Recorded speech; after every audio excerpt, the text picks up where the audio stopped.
Welcome to Cardboard Content, where we aim to develop our skills and grow the competitive Commander community. Hey guys, it's me Benedict. Thank you for joining me on another week here. Pretty much back to the normal, still ironing out a few more kinks in everything that blew up.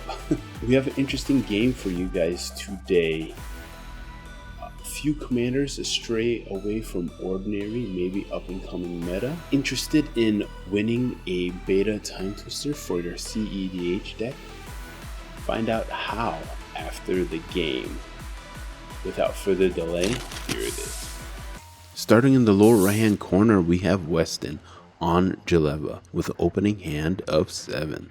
Lance playing Magda, starting hand 7. I'm on Rograkh Thrasios, also with 7, and then Brad on Jhoria with 6. Lance pre-games with a Gemstone Cavern, pitching a Return the Favor. Weston plays Command Tower, then passes to Lance. Lance plays Survivor's Encampment, then plays his commander Magda. Passes turn to me, I play a Misty Rainforest, and then pass to Brad. Brad shocks in a Steam Vents, and plays Mystic Remora, and then Lion's Eye. On Weston's second turn, he plays Exotic Orchard, then Fellwar Stone, triggering Brad's Mystic Remora. Brad draws. Weston passes to Lance. Lance plays Mountain, taps Survivor's Encampment, and taps Magda, which triggers her ability, and he nets a red mana and a treasure. He plays a Dwarven Blood Boiler. On Lance's end step, I crack my Misty Rainforest for a Breeding Pool tap. On my turn, I play Volcanic Island, then Kinnan, and then cast my commander Rograkh. On Brad's turn, he lets Mystic Remora go, and he plays a Gemstone Cavern, then plays a Cursed Totem. Lance responds by tapping his Dwarven Blood Boiler, triggering Magda, and creating 1 treasure. We move on to Weston. He plays a Volcanic Island, then plays his commander Jeleva. Each of the players exiles the top 4 cards of their library. We pass to Lance's turn. On Lance's turn, he activates Survivor's Encampment again using Magda, then attacks Brad with Dwarven Blood Boiler, which triggers Magda. Then Lance plays Liquid Metal Torque, and then Universal Automaton. On my turn, I play a Bloodstained Mire. I fetch up a Taiga. Then I cast Crop Rotation, getting an Ancient Tomb. I exile Seaman Spirit Guide, floating a red, then cast Time Twister, and Time Twister resolves.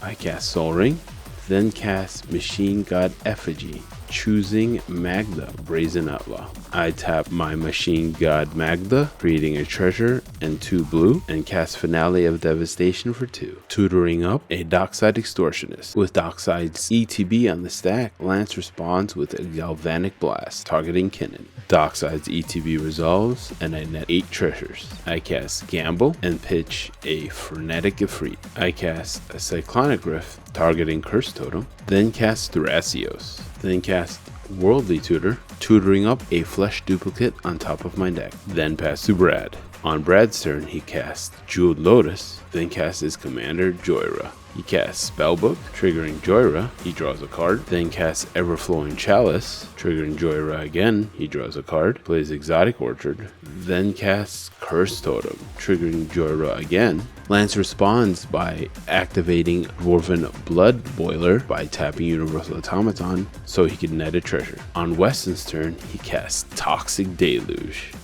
sweeping the board, then shocks in a Watery Grave and passes the turn to Lance. Lance plays a Volatile Fault, then casts Dockside Extortionist, netting 7 treasures. He recasts his commander Magda, uses Survivor's Encampment again, then casts a Braid targeting Cursed Totem. Brad responds with a Force of Will, pitching Riddlesmith. Lance responds with a Red Elemental Blast targeting Force of Will.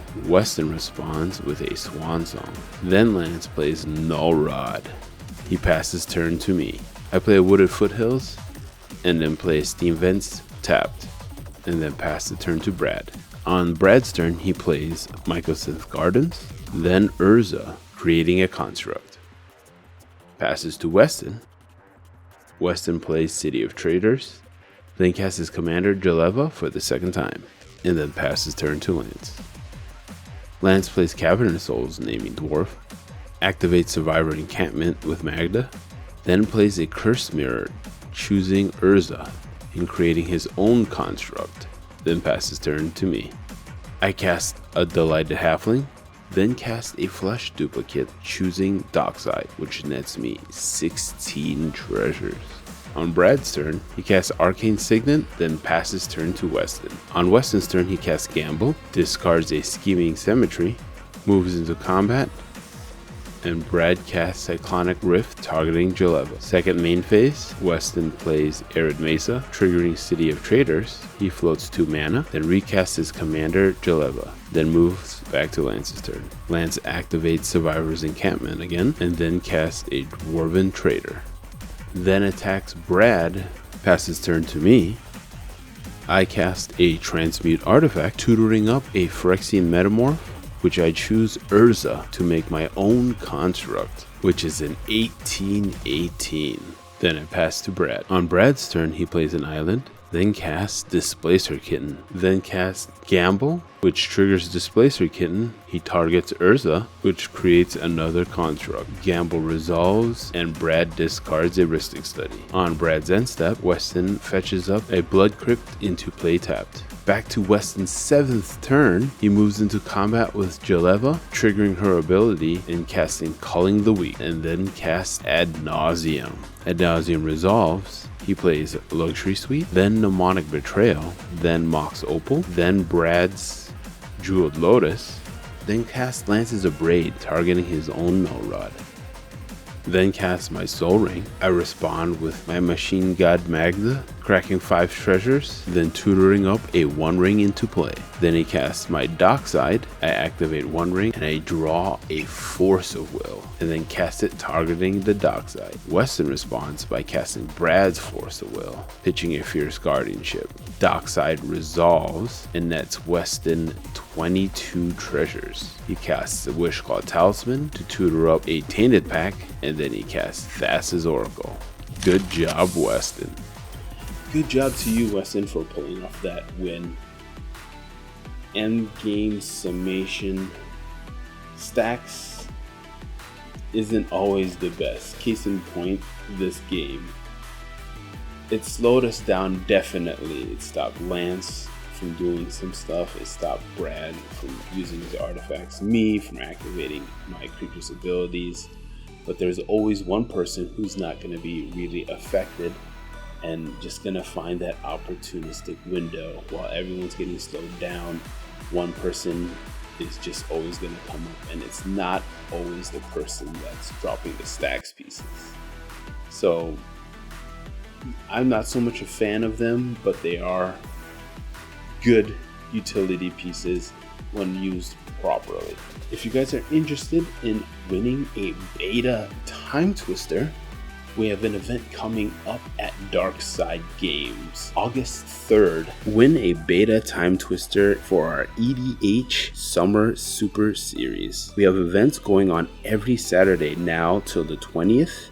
Starting at 11 a.m., $30 cash entry for these. We have a few more qualifiers happening. The qualifiers will have a first place prize of a Cavern of Souls, and top 4 qualifiers will get a Zombie Master. $30 cash entry, and you will also get a free entry for the event. The actual event for the beta Time Twister is going to be on August 3rd at 11 a.m. Entry is $75 cash. Like I said, this is your chance to win a beta Time Twister.